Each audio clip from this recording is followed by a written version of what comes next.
according to a report written by Detective Shane Klokanos. A MacBook Pro was located in the kitchen.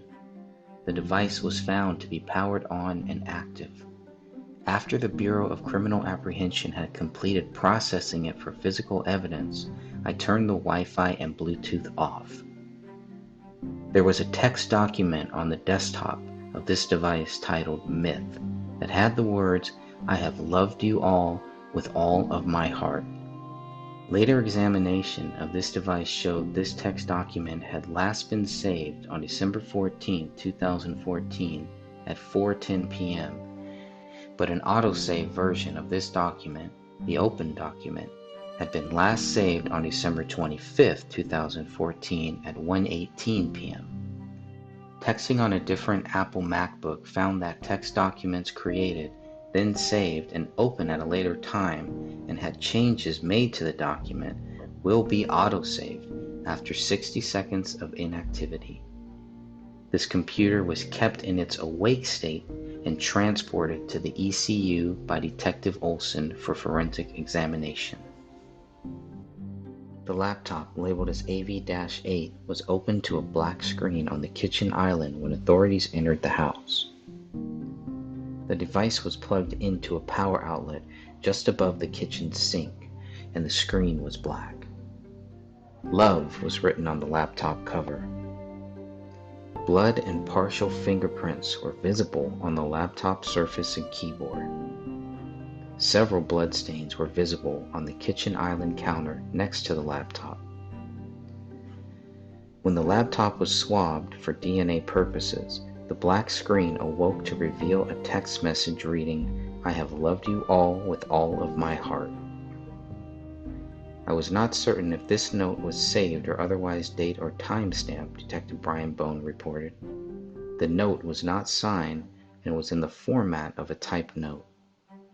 Authorities assumed the message was written by David Crowley, but that assumption remains unproven. 3 areas of bloody ridge detail were identified on the laptop and labeled as A, B, and C. Of the 3 areas, only area A was sufficient for latent print analysis. Item 54 is a CD of 25 NEF images of latent prints found on the laptop. A digital latent palm print of area A was then labeled as LP54-1. LP54-1 was searched in the Midwest Automated Fingerprint Identification Network database, and no suitable candidate was generated. Additionally, no known palm prints for David Timothy Crowley were submitted or found in the BCA files for comparison to LP54-1.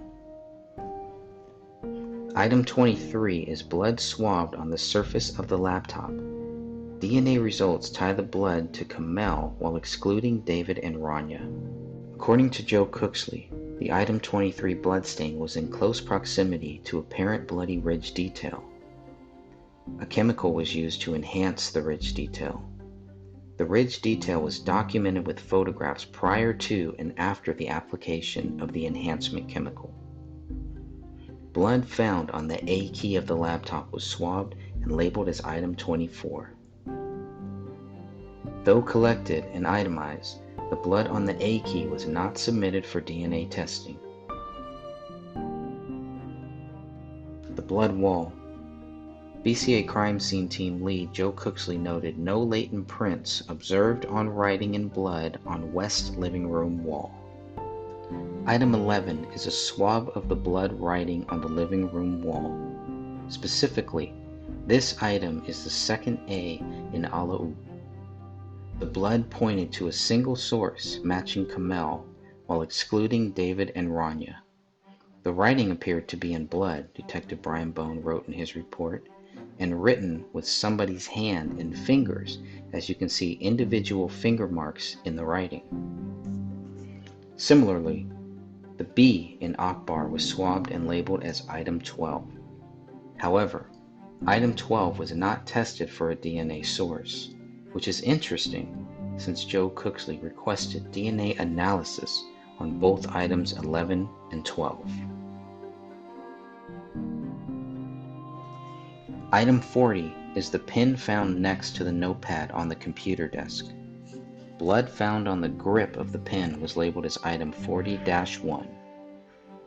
The pin was not one of the items submitted for nuclear DNA testing. The pin was not one of 3 latent prints suitable for comparison to David Crowley. So how do we know David used the pen to write on the notepad nearby? Item 41 is the notepad found on the computer desk in the office bedroom. Authorities found the notepad flipped open to page 30 of 59. On page 30 were 2 strange, unexplained sentences. The first was, "Open the Rise most recent version." The second message was, "Submit to Allah now." Neither of these 2 messages were ever labeled as suicide notes by authorities.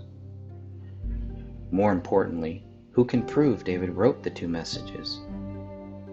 Bloody visual ridge detail was found on the following pages: 41A-30 back, 41A-31 front and back, 41A-31-30, 41A-31-1, 41A-32 front, 41A-33 front, 41A-34 front, possible RD, 41A-58 back.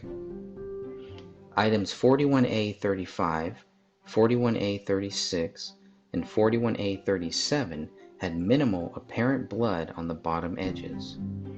BCA analyst Jennifer Kostrowski's notes dated July 14, 2015 states she spoke with Joe Cooksley about which items should be processed for latent prints. Kostrowski was told it was sufficient to only process pages with RD in apparent blood. Other pages returned to item packaging, no LP processing on item 41. Results of the alternate light source examination were conclusive. Examinations of the front and back cover of the notebook, item 41, and the 59 pages that were originally within the notebook, items 41A-1 through 41A-59, failed to reveal any latent writing material. Item 41-1 is blood found on the front cover of the notepad. This could mean the notepad was closed before 2 messages on page 30 were written. The item was never tested. Item 41-2 is blood found on page 30 of the notepad. 2 sentences were written on that page. Open the Rise most recent version and submit to Allah now. The blood on this page contained a mixture of 2 or more individuals, with the major DNA profile matching Komel. David and Raniya were excluded from being possible contributors to the blood tested on page 30. So who is the source of the other DNA profile or profiles? Regarding the latent print examinations, item 41A-30 is page 30 of the notepad. LP 41A-30-1 is a latent impression, finger/palm, observed on page 30. Latent print results were inconclusive to Crowley due to the limited quality and quantity of information in the latent and known prints. Similarly, item 41A-31 is page 31 of 59. LP 41A-31-1 is a latent fingerprint on page 31, which was identified as David's left middle finger. This is the only conclusive connection between David and the notepad. Separately, 2 SDA lifts taken of impressions found on the front side of page 20 of the spiral notepad were examined and labeled as item 41A-20A. Item 41A-21A consisted of 2 ESDA lifts taken of impressions found on the front side of page 21 of the spiral notepad. Can we safely assume pages 20 and 21 were the only notepad pages with indented impressions? Handwriting comparisons between what was written on the notepad and the writings on the refrigerator door and checkbook in the kitchen never happened. 3 pages, labeled as 41A-39, 41A-40, and 41A-41, were warped from being wet from something. These are the 3 writings found inside of the Crowley home on January 17, 2015.